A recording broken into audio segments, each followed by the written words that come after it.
주인공 보정은 스토리를 위해 주인공이 이득을 보는 현상을 말합니다. 이는 주인공이 다른 캐릭터보다 우위에 있어야 이야기가 흘러가기 때문에 특별한 혈통이나 사기적인 아이템 혹은 설정 등으로 주인공에게 특례를 주는 것인데요. 그러나 몇몇 캐릭터들은 억지라고 생각될 정도로 많은 주인공 보정을 받아 비판을 받은 경우도 생기기도 합니다. 오늘 알아볼 캐릭터들은 주인공 보정 끝판왕 캐릭터입니다.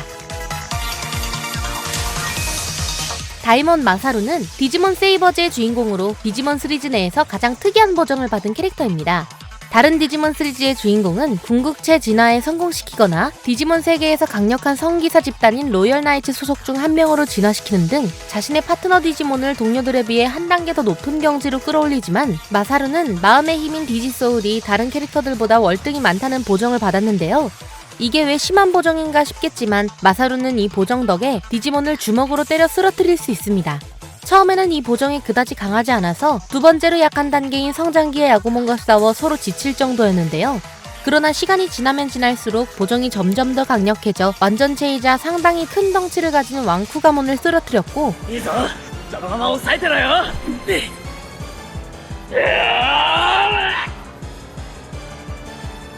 강력한 진화 단계인 궁극체의 샤벨레오몬의 이빨을 주먹으로 깨뜨리기까지 했죠.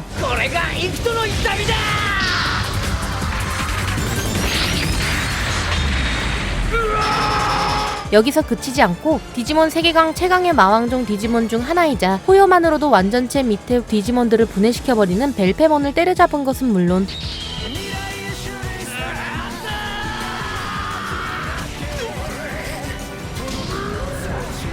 로열 나이츠의 일원인 크레니엄몬의 공격을 받아쳤을 뿐만 아니라 최강의 방패 아발론을 부숴버리는 미친 모습을 보였는데요.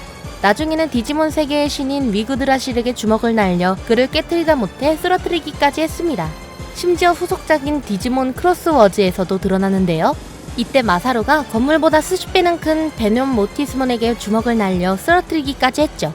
이런 강력함 때문에 마사루는 다른 디지몬 시리즈의 주인공과는 달리 최전방에 나서서 파트너 디지몬과 같이 싸우는 모습을 보이고 동료들도 그가 최전방에서 싸우는 걸 당연하게 여겼는데요. 안타까운 건 이런 주인공 보정과 파격적인 연출 때문에 디지몬들과의 배틀을 중점적으로 그리게 되더라도 결국 마무리는 다이몬이 하기 때문에 몇몇 팬들은 다이몬이 디지몬의 분량을 다 가져간다면서 비판했습니다. 알드노아 제로의 주인공 카이즈카 이나오는 군사훈련이 필수 과목인 아와라 고등학교의 학생입니다. 그가 학교를 다닐 무렵에 화성의 버스 제국과 지구와의 전쟁이 났고 이나오 역시 전쟁에 휩쓸렸는데요.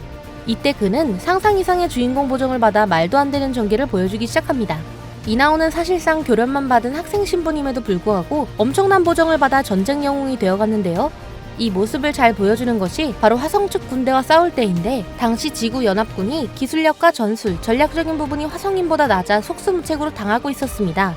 그러나 이나오는 모든 것을 흡수하는 배리어를 장착한 로봇과 싸울 때에는 발바닥 부분에만 배리어가 없다는 적을 파악한 뒤 쓰러뜨렸고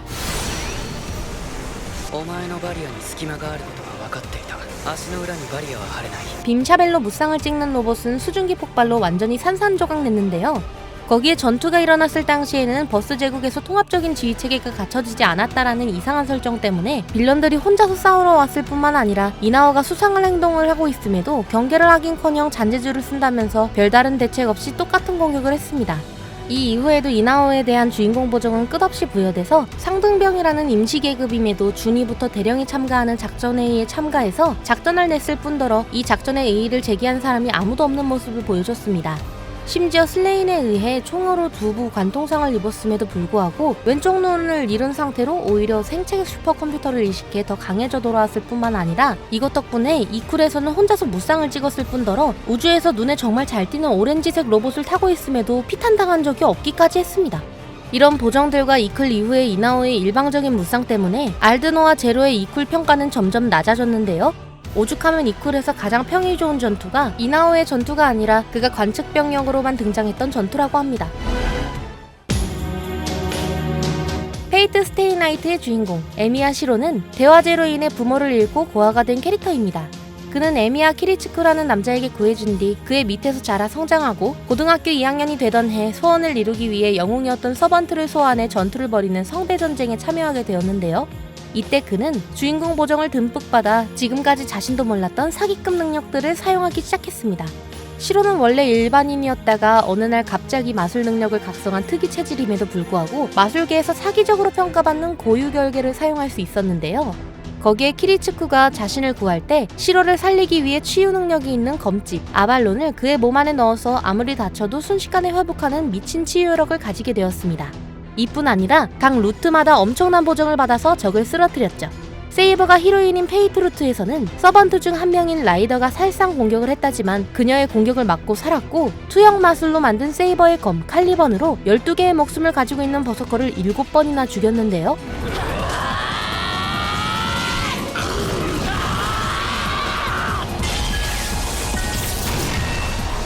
이뿐 아니라 토오사카 린이 히로인인 UBW 루트에서는 버서커를 일방적으로 유린했을 뿐만 아니라 영웅왕이라고도 불렸던 길가메시와 싸우는데, 이때 시로가 가지고 있던 고유 결계가 길가메시의 보구이자 영웅들이 사용하던 보구를 마음대로 꺼낼 수 있는 게이트 오브 바빌론의 카운터였습니다. 거기에 하필 길가메시가 방심을 해서 세이버의 공격마저 막아내는 황금 갑옷을 입지 않았고, 그가 근접전의 약함에도 굳이 근접전으로 상대했고, 고유 결계를 쉽게 분쇄할 수 있는 에누마 엘리시를 사용하지 않기까지 했는데요. 심지어 마터 사쿠라가 히로인인 헤븐즈 필 루트에서는 모든 일이 끝나고 죽음을 맞이할 줄 알았지만 때마침 늘 자신에게 관심을 가졌던 이리아가 성배를 조절할 수 있는 데다가 자신의 양누나여서 시로를 부활시켜주기까지 합니다. 奇跡を見せてあげる。今度のはすごいんだよ。私はシローのお姉ちゃんだもん。 물론 이 보정들은 대부분 나름의 개연성과 복선들이 있어서 팬들에게 비판을 받진 않았다고 하네요. 앞서 이야기한 에미야 시로가 주인공 버프를 많이 받긴 했지만 페이트 시리즈에는 시로보다 더 심한 주인공 보정을 받다 못해 작품의 주요 비판점이 된 캐릭터가 하나 있는데요. 바로 페이트 아포크리파의 주인공 지크입니다. 지크는 원래 2류, 3류 마술사 가문들이 모여 만든 위그드 밀레니아에서 만든 호문클루스입니다. 원래는 서번트에게 마력을 공급하기 위해 만들어질 소모품이었지만 마술 회로가 비정상적으로 뛰어난 돌연변이어서 흑의 캐스터 보구, 골렘 케테르 마루트의 노심이 될 예정이었는데요. 이때 우연히 자해가 각성에 탈출한 뒤 숨어 지내다가 결국 위그드 밀레니아에 걸려 치명상을 입고 죽을 위기에 처하게 됩니다.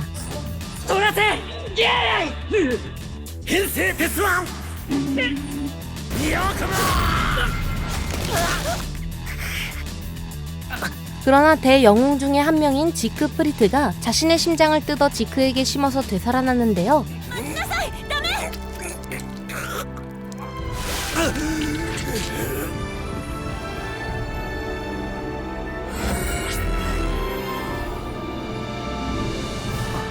거기에 프랑켄슈타인의 괴물의 보구에 의해 그녀가 모아둔 마력을 한꺼번에 흡수해서 지크 프리트로 변신할 수 있는 용고령주라는 특수한 영주를 얻게 되었습니다. 이뿐 아니라 육체가 프랑켄슈타인의 괴물처럼 변해가서 심장에 3발의 총알이 박혔음에도 회복하기까지 했는데요. 전투력 역시 미친듯이 상승해서 제대로 전투를 하는 마스터를 만나면 밸런스 파괴를 할 정도로 강력한 카르나와 맞붙어 동등하게 싸우기까지 했습니다. 이때 지크는 프랑켄슈타인의 괴물의 보구이자 주위의 잔존 마력을 흡수하는 처녀의 절정과 공격을 방전시켜 무산시키는 스킬 갈바니즘을 얻게 된 것으로 유사 마력 무한 상태가 되어서 지크 프리트를 뛰어넘을 뿐만 아니라 카르나를 이기기까지 했는데요. 심지어 성배의 소원을 빌어서 최강의 환상종인 용종 중 하나인 파프니르가 되어서 현재까지 애니메이션에 나온 페이트 시리즈의 주인공 중 유일하게 소원을 빌어서 이루는데 성공했습니다. 이런 말도 안 되는 보정과 파워업이 대부분 운이 좋아서 얻은 것처럼 묘사가 되어서 지크는 아포크리파에 대해 비판할 때 늘 언급되었죠. 이니셜 D의 주인공 후지와라 타쿠미는 집안에서 운영하는 두부점 일을 돕는 평범한 청년이었지만 우연히 참여한 공도 레이싱 때문에 최강의 드라이버가 된 캐릭터입니다. 특이하게도 다른 애니메이션의 주인공 보정이 특수한 아이템을 얻거나 캐릭터가 강해지는 등 강함에 직접적인 영향을 끼치지만 타쿠미의 경우 정말 기이한 운이라는 보정이 생겨 몇몇 대전에서는 운빨로 우승해서 논란이 생기기도 했는데요. 그 예가 바로 타치 토모유키와 조시마 토시하와의 레이싱입니다. 현역 서킷 프로레이서인 타치 토모유키와 레이싱을 할 때에는 타쿠미의 특기이자 자신의 헤드라이트를 끄고 상대의 헤드라이트를 보며 길을 짐작해 역습을 가하는 블라인드 어택을 처음으로 사용해 추월했지만 결국 토모유키에게 재추월을 당했는데요. 이때 타쿠미는 두 번째로 블라인드 어택을 사용하기 위해 헤드라이트를 껐는데 정말 뜬금없이 산짐승이 토모유키의 차를 가로질러서 토모유키가 급 브레이크를 밟는 바람에 타쿠미가 이겼습니다. 두 번째 사례인 조시마 토시아의 경우에는 프로레이서가 와도 절대 이기지 못한다는 언급에 맞게 타쿠미를 교란시키는 것은 물론 그가 다시 추월해도 거리를 벌리지 못해 얼마 안가 재추월당하기도 했는데요. 결국 토시아가 엄청난 속도로 사라지자 타쿠미는 당황했고 설상가상으로 자동차의 서스펜션마저 파손돼 그마저도 내가 졌다면서 마음이 꺾였었는데요.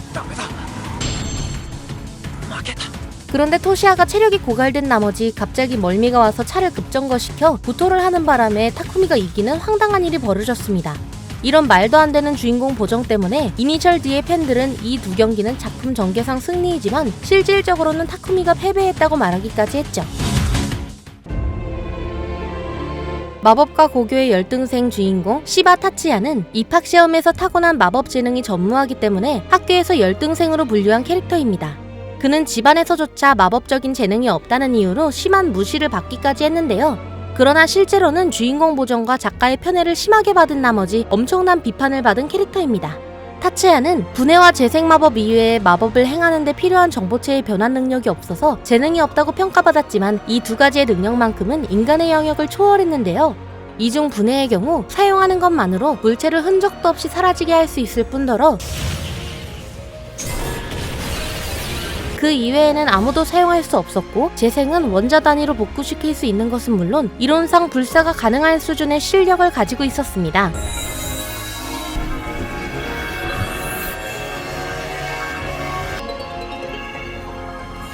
거기에 인수를 사용하는 전직 첩자 코코노의 야쿠모에게 신체 단련을 받아 몸은 이미 강철만큼 단단해졌고 체술 역시 1대 다수로 싸워도 쉽게 이길 정도로 강력해졌는데요. 심지어 과거에는 군에 소속된 적이 있어 특이라는 계급을 가지고 있고 지능도 상당히 높아 술식 보조 연상기의 기술을 10년이나 진보시킨 초인류 소프트웨어 기술자면서 집안에서 경영하는 회사의 경영자이기도 합니다. 이쯤 되면 이 과정까지 가는 게 그렇게 심한 주인공 보정인가라는 생각이 드실 텐데요. 놀랍게도 이 모든 주인공 보정들은 이야기가 진행되면서 얻은 것이 아니라 시작되면서 기본적으로 가진 배경 설정입니다. 이런 심각한 보정들과 주변 인물들의 띄워주기 그리고 작가의 일방적인 편애 때문에 작품의 비판 대부분이 주인공이라는 결과를 가져왔습니다. 초인 집단은 초인 고교생들은 이 세계에서도 여유롭게 살아가나 봅니다의 주역 7인으로 고등학생임에도 불구하고 하나같이 말도 안 되는 설정과 보정을 가진 집단입니다. 간단히 배경을 살펴보자면 혼자서 소형 우주 정거장을 만든 세계 제일의 발명가, 닌자의 후예인 저널리스트, 스스로 신이라고 자칭하는 의사, 테러리스트를 검 한 자루로 제압한 검호, 기업의 회장인 사업가, 마술로 자유의 여신상을 훔치는 마술사, 그리고 일본 총리 대신인 정치가라는 아무리 생각해도 편의주의자와 억지로 가득한 보정을 받았는데요. 물론 이 정도의 배경 설정을 통해 주역들이 대단하다고 띄운 뒤에 그에 많은 엄청난 지능을 보여주면 전부 해결이 되지만 여기서 이들은 또 하나의 미친 보정을 받게 됩니다. 바로 이들이 간 이 세계의 주민들이 순진하다 못해 바보 같게 만든 것이죠. 이게 어느 정도냐면 작중 사업가인 캐릭터가 상해의 횡포에 벗어나게 도움을 주겠다면서 수수료를 받고 물건을 대신 판매해주는 위탁 판매를 해주겠다고 얘기하는데요. 문제는 이 세계인들이 이를 전혀 몰랐을 뿐더러 10%의 수수료를 받겠다고 하자 그게 어느 정도인지 서로 수군대는 것은 물론 1割ってどれくらいだ俺らわかんねえ 만난 지 한 달 조금 더 된 사람들의 제안을 정말 가볍게 수락하는 미친 짓을 보여줬습니다. 거기에 아무리 한 명 한 명 세계 제일의 초인이라고 할지라도 흙바닥에서 수술을 한 뒤 심장을 직접 주물러 죽어가는 사람을 살리거나 기지국이 없는데도 불구하고 휴대폰을 개통시키거나 심지어 인프라나 재료조차 없는데 레일건과 핵폭탄을 만드는 등 생각이 있이 쓴 것이 맞나라는 의문이 들 정도로 심한 보정을 받았죠. 이런 사기적이다 못해 심히 억지인 보정들 때문에 원작은 물론 애니메이션마저도 최악의 평가를 받아 원작은 불쏘시개 취급, 애니는 말 그대로 망해버렸죠. 오늘은 주인공 보정 끝판왕 캐릭터들에 대해 알아봤습니다. 아무리 주인공이 강해야 해서 다양한 보정을 받아야 하지만 이 경우들은 너무 심하다고 생각이 드네요. 여러분들이 알고 계시는 주인공 보정 끝판왕 캐릭터는 누가 있나요?